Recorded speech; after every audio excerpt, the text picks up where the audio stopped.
Arquivo sombrio. Os ecos que você ouve, talvez não sejam apenas da sua imaginação.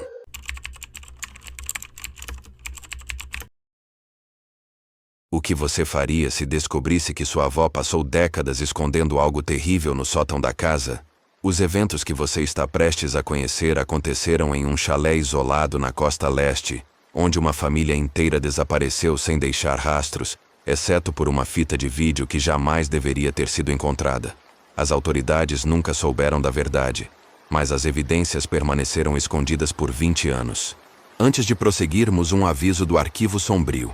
Esta narrativa contém elementos perturbadores baseados em fatos que talvez você deseje nunca ter conhecido. Minha avó sempre me alertava sobre o sótão com uma risada nervosa e cócegas que me faziam gritar de alegria.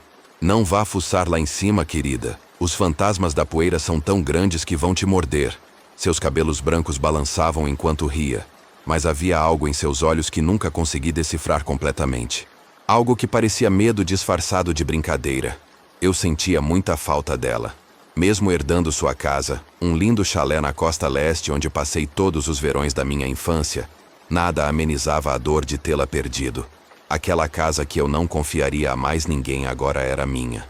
E me desculpe, vovó. Eu deveria ter te escutado. Nunca deveria ter procurado pelo sótão.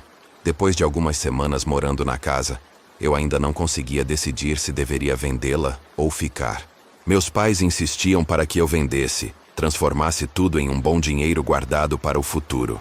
Mas eu não conseguia. Não podia simplesmente jogar fora as memórias dela daquele jeito. Não podia jogar fora as minhas próprias lembranças. Depois de limpar cada cômodo do primeiro e segundo andar, só restava subir. Eu sabia que os acúmulos de poeira seriam gigantescos, e a umidade da proximidade com a praia certamente me deixaria com um trabalho imenso pela frente, especialmente no sótão. A porta do sótão ficava localizada dentro do armário de um quarto de hóspedes. A vovó sempre mantinha tantas caixas pesadas empilhadas contra a porta que, na sua idade avançada, ela nem conseguia mais movê-las sozinha. A primeira vez que fiquei curiosa, eu estava brincando com bonecas no quarto. Tinha acabado de fazer 5 anos e era independente demais para o meu próprio bem.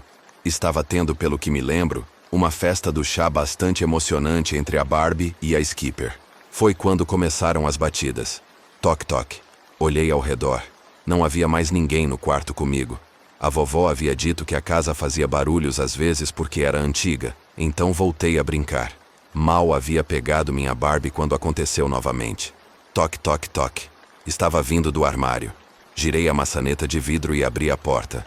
Apenas caixas e produtos de limpeza me cumprimentaram. Silêncio total. Espiei ao redor do pequeno armário. Nada chamou minha atenção. Me virei para chamar minha avó, que estava na cozinha no andar de baixo preparando o almoço. Vovó, sua casa está fazendo barulhos estranhos. Gritei escada abaixo rindo. Barulhos? Ela gritou de volta. Onde você está, querida? Toque, toque, toque, toque, toque. Virei minha cabeça rapidamente de volta para o armário e senti um cheiro forte.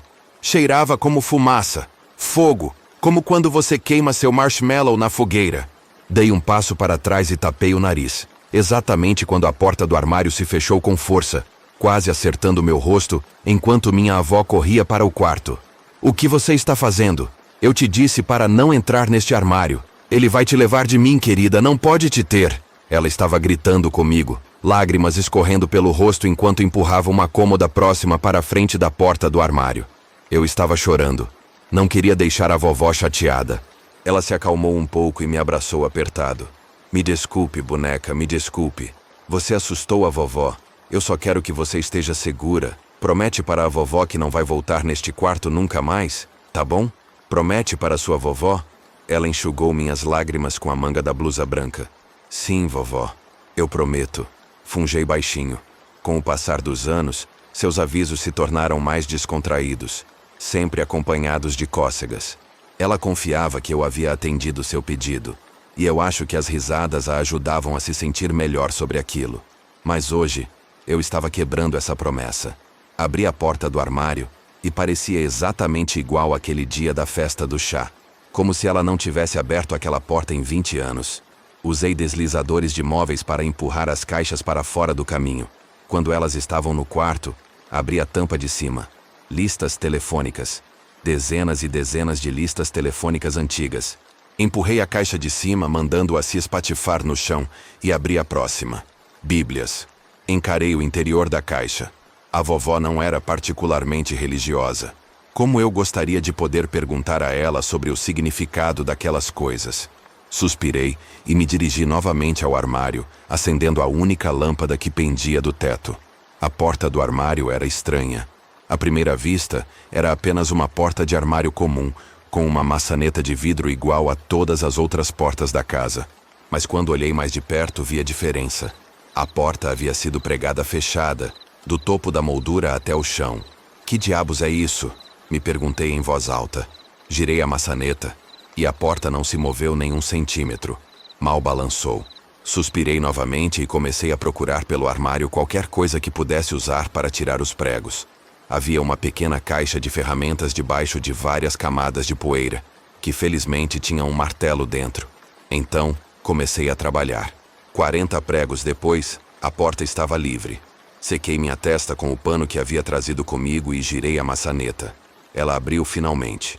Peguei meu balde, luvas e esfregão e subi as escadas. Conforme subia, senti uma sensação sinistra. Como aquela sensação que você tem quando não consegue se lembrar se desligou o fogão e fica convencida de que se não voltar para casa naquele exato momento para verificar, sua casa vai pegar fogo. Mas não conseguia identificar o que poderia ser. Quando terminei de subir as escadas, a visão me fez derrubar o balde, espalhando meus materiais por todo o chão. O sótão estava vazio. Não apenas vazio, mas limpo. Como se alguém tivesse tirado o pó, varrido e passado pano no chão na manhã daquele mesmo dia. Dei alguns passos pelo espaço e olhei da esquerda para a direita. Como isso era possível? Como a casa inteira podia estar coberta de sujeira e poeira, mas esta área estar impecável? Quando me virei para descer as escadas, algo chamou minha atenção no canto. Uma televisão. Era pequena e estava no chão, conectada à tomada atrás dela. Fui verificar se o plugue estava enferrujado e deteriorado, mas estava perfeitamente intacto. Quando olhei de volta para a frente da televisão, notei uma fita de videocassete sem rótulo saindo pela frente do aparelho. Pensando que talvez fosse um vídeo caseiro perdido, empurrei a fita para dentro. Apertei ligar, depois reproduzir. Mas o que você faria se descobrisse que aquela fita continha algo que sua família escondeu por décadas? Algo que explicaria por que sua avó tinha tanto medo de um simples sótão? A tela estava escura, mas eu podia ouvir alguém começando a falar. Um homem em pânico. Querida, querida, ele gritou na escuridão. Querida, essa voz. Eu conhecia essa voz. Já tinha ouvido essa voz antes. Eva, por favor, nós temos que ir, temos que... Ele parou de gritar de repente quando a tela começou a se encher de cor. Era o sótão, exatamente como estava naquele dia. Eva, minha avó. Esse era meu avô. Eu me lembrava da voz dele dos vídeos caseiros. Ele morreu antes de eu nascer. A vovó nunca falava sobre ele.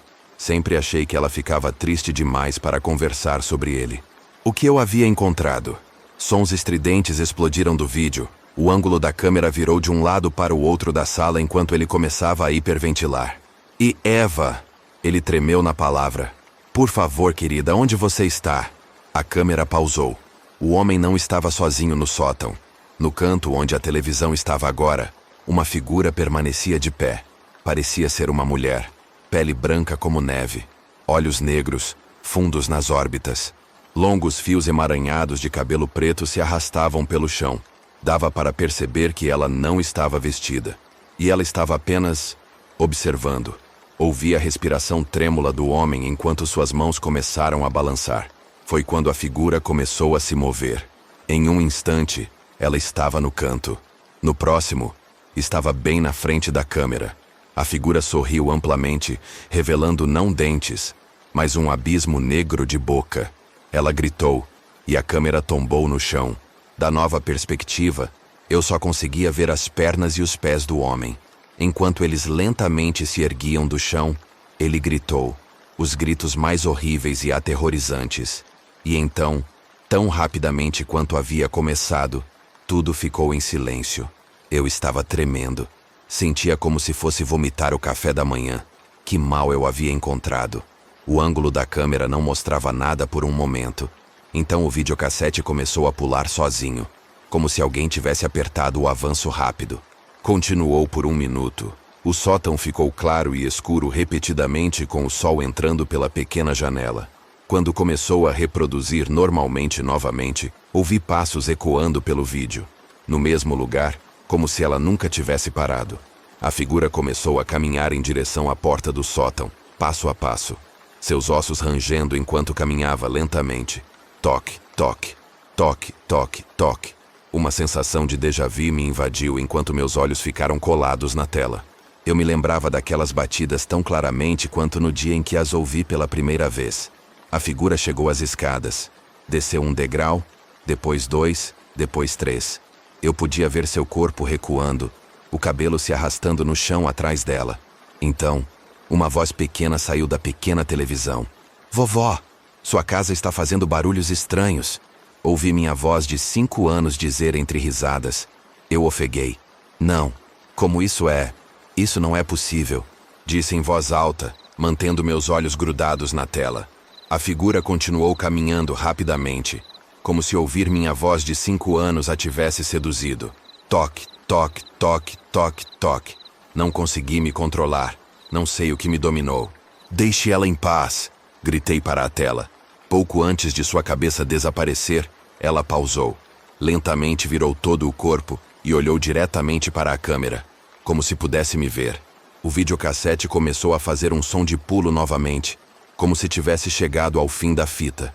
Sua figura ainda permanecia na tela, olhando diretamente para mim. Então, a tela virou estática. Bati na tela algumas vezes para continuar o vídeo. Para onde ela havia ido? Toque, toque. Meu sangue gelou. Lentamente virei minha cabeça em direção à porta do sótão. E exatamente como no vídeo, a figura estava em pé bem onde havia terminado a gravação. Quando o terror encontrou meus olhos, ela sorriu. Naquele momento, você consegue imaginar o que significa descobrir que os pesadelos da sua infância não eram apenas imaginação? Que sua avó não estava tentando te proteger de poeira ou acidentes domésticos, mas de algo que estava ali, esperando, por décadas? Meu corpo inteiro estava paralisado. Ela estava ali, real, sólida, ocupando o mesmo espaço que eu. Seus olhos vazios me perfuravam como se pudesse ver através da minha alma. E aquele sorriso sem dentes irradiava uma malícia que transcendia qualquer pesadelo. Consegui me forçar a piscar, esperando que ela desaparecesse. Mas quando abri os olhos, ela havia se movido. Mais próxima.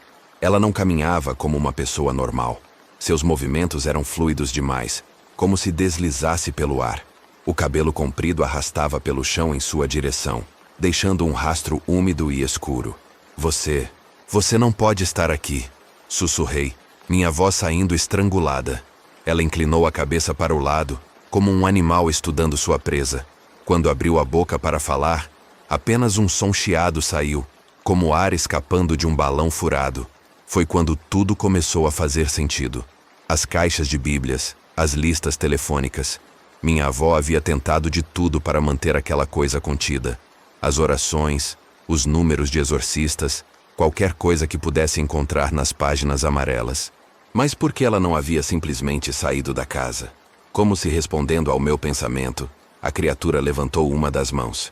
Seus dedos eram longos demais, articulados de forma não natural. Ela apontou para baixo, através do chão. E eu entendi. Ela estava presa na casa, presa no sótão. Por isso os 40 pregos na porta. Por isso a mudança de comportamento da minha avó quando eu tentei entrar no armário. Mas agora eu havia liberado a porta. A criatura deu mais um passo em minha direção, e o cheiro de fumaça e carne queimada ficou insuportável. Meu estômago se revirou, mas eu não podia me mover. Era como se meus pés estivessem grudados no chão. O que você quer? Consegui perguntar. Ela parou e sorriu mais amplamente. Com um movimento brusco, apontou para a televisão. A tela ainda mostrava estática, mas gradualmente começou a formar uma imagem. Era o mesmo sótão, mas de uma época diferente. Vi a minha avó, jovem, talvez com 30 anos, carregando uma criança pequena nos braços. A criança era eu. No vídeo, a Eva mais jovem estava correndo, tentando sair do sótão, mas a porta estava fechada. Ela batia na porta desesperadamente, me segurando apertado contra o peito. Por favor, deixe ela ir. Ela é apenas uma bebê. Pegue a mim. Ouvi a voz da minha avó através dos alto-falantes. A criatura na tela apareceu por trás dela, exatamente como estava agora na minha frente. Mas em vez de atacar, ela simplesmente observou.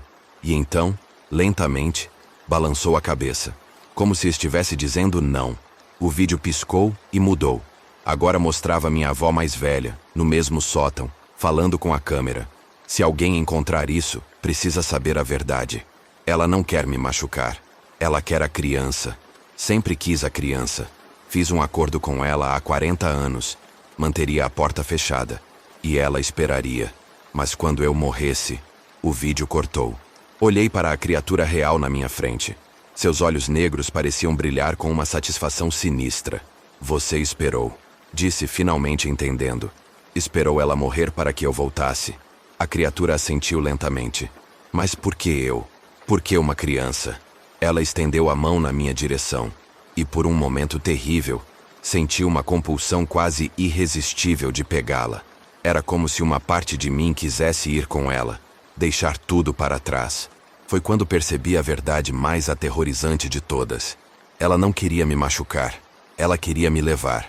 E a parte mais assombrada dessa revelação era que, de alguma forma retorcida, isso parecia acolhedor. Lutei contra o sentimento, forçando meus pés a se moverem. Consegui dar um passo para trás, depois outro. A criatura não me seguiu. Em vez disso, ela simplesmente esperou, como havia feito por 20 anos. Consegui chegar até as escadas, descendo degrau por degrau sem tirar os olhos dela. Quando cheguei ao armário, bati a porta atrás de mim e comecei a empurrar tudo o que conseguia contra ela. Mas enquanto trabalhava, ouvi algo que fez meu sangue gelar. Toque, toque. Ela estava batendo na porta. Gentilmente, pacientemente, como se soubesse que, eventualmente, eu voltaria. E sabe o que é mais apavorante? Parte de mim sabe que ela está certa. Porque mesmo agora, enquanto conto esta história, ainda posso ouvir aquelas batidas suaves vindas de cima. E a cada dia que passa, elas parecem menos ameaçadoras e mais convidativas. Se esta história despertou seus próprios medos sobre os lugares escondidos da sua casa, sobre os segredos que as gerações anteriores guardaram para nos proteger, deixe seu like como reconhecimento das sombras que agora compartilhamos. Compartilhe com aqueles que, assim como você, precisam saber que algumas heranças vêm com um preço que só descobrimos quando é tarde demais para recusar. Nos vemos no próximo relato do Arquivo Sombrio, se você tiver coragem de voltar. E se eu ainda estiver aqui quando você chegar.